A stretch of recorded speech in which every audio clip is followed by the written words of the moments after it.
Ahoj, zdravím vás všechny, já jsem Black Bumblebees a přináším vám ten Moab gameplay na mapě Bakara s AKčkem, jak sami vidíte. A dříve než se dostanu do hlouby toho gameplaye, tak bych vám rád řekl něco malého o sobě. Tohle je můj první post na YouTube, takže se trošičku představím. Je mi 17, hraju na Xboxu a moje herní role je Slayer, což pro ty z vás, kdo nevědí, je to, že se ani tak nesnažím zabírat lajky, jako spíš zabít co nejvíc nepřátel a tím pomoct svým teammateům bránit ty vlajky, anebo když je potřeba, tak jich zabrat víc.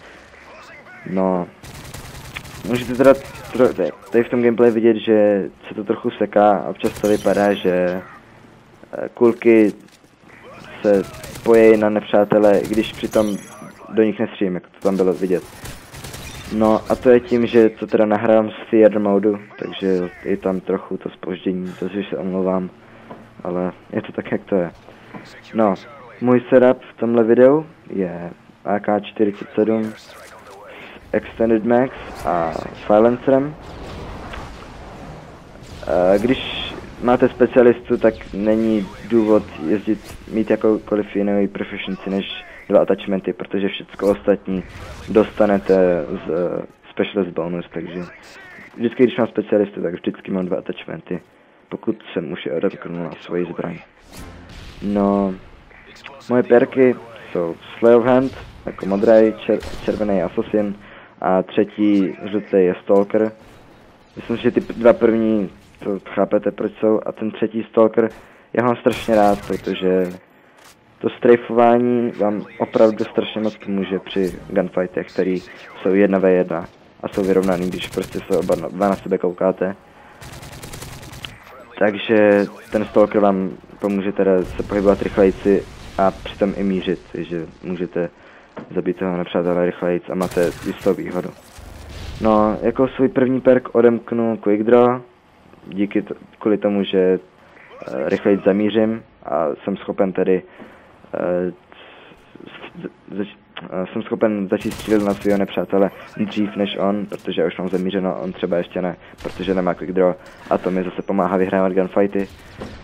Můj druhý odemčený perk do specialisty je Scavenger, což nevím přesně proč tam mám, asi je to nějaký starší setup, protože v téhle hře už vám Extended Max nejenom zvětšuje teda zásobu v samotném zásobníku, zásobu nábojů v samotném zásobníku, ale taky vám to dává víc nábojů. Takže podle mě bych si v pohodě vystačil s tím, že na 7. kilu dostanu specialist bonus a dostanu teda s tím i Scavenger. No, dále, poslední perk, co odemknu, je Hardline. Jednoduše z toho důvodu, že mám rád dostat ten specialist bonus už na 7. kilu a ne na 8. A ještě k tomu, když třeba, já nevím, zaberete jednu vlajku, tak ten 6 kilů na specialist bonus, což opravdu je málo. No. Používám, věřím, jako taktiko granáty, používám flashe. Nejsem si 100% jistý, ale myslím, že jo. A to z toho důvodu, že jakmile dostanete svůj specialist bonus, tak obdržíte samozřejmě všechny perky, všechny proficiency, to věřím, že všichni víte. A jeden z těch perků je taky Recon. A co Recon dělá je, že když zraníte jakéhokoliv nepřítele s nějakou explozí, ať už je to grenade launcher nebo RPGčko, ale i flash granát a stun grenade, tak se označí na minimapě. A tohle je opravdu výhodný na to myslet. Když dostane ten specialist bonus a třeba vím, kde bude nějaký nepřítel, nebo je tam třeba velká skupina nepřátel, tak ani tam hodím flash, označím třeba 3-4 lidi na mapě a když je teammate postřílejí, dostanu ty asisty. A jak víte, tak Hardline Pro vám dává tu schopnost, že 2 asisty se počítají jako 1 kill. A ano, tohle se počítá i do vašeho Moab streaku. Takže když dostanu assist counter skill, řekněme 2, tím, když flashnu 4 nepřátele, tak to tak, kdy vydal 2 killy a to podle mě je celku slušná výměna za pouhé 1 flash. No a svůj lethal grenade používám Semtex, protože mám prostě rád Semtex, k tomu není co dodat. No, k samotnému gameplay. Jak tady teď vidíte, tak já se držím v nějaký bezpečné zóně.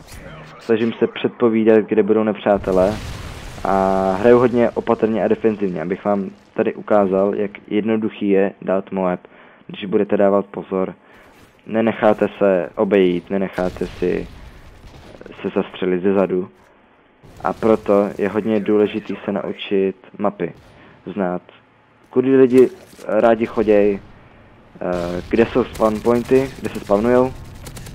A obecně, kde prostě to nejvíc hře, abyste teda byli schopní předpovědět, kde lidi budou, kudy půjdou a odříznout je, řekněme, flanknout, postřílet je z boku, ze zadu, abyste teda měli výhodu nad nimi v tom gunfightu a zajistili si teda ty killy. No, tady teda jste viděli ten Moab. Dostal jsem z něj multikill, což vždycky mě potěší. A jedna věc, co se mi líbila na tomhle gameplay, je, že teammate okamžitě, jak jsem dostal Moab, vyzabíjel jsem celý jejich tým, tak zabrali všechny 3 vlajky. Jestli si všimli, tak asi ještě před minutou jsme prohrávali o pár bodů, fakt jenom o pár bodů, ale teda teammate byli schopni zabrat ty 3 vlajky a teď už máme luxusní 20bodový vedení, který stále narůstá. Tady jsem sebral pěkný triple kill a ještě jednoho borce na ten quad feed. No. A dál teda se snažím kontrolovat mapu, co teď mě napadlo, že když jsem teda hrál, že bych mohl si navýšit svůj gunstreak, který mám dojem, že momentálně 39, což není nějak jako úžasný, no.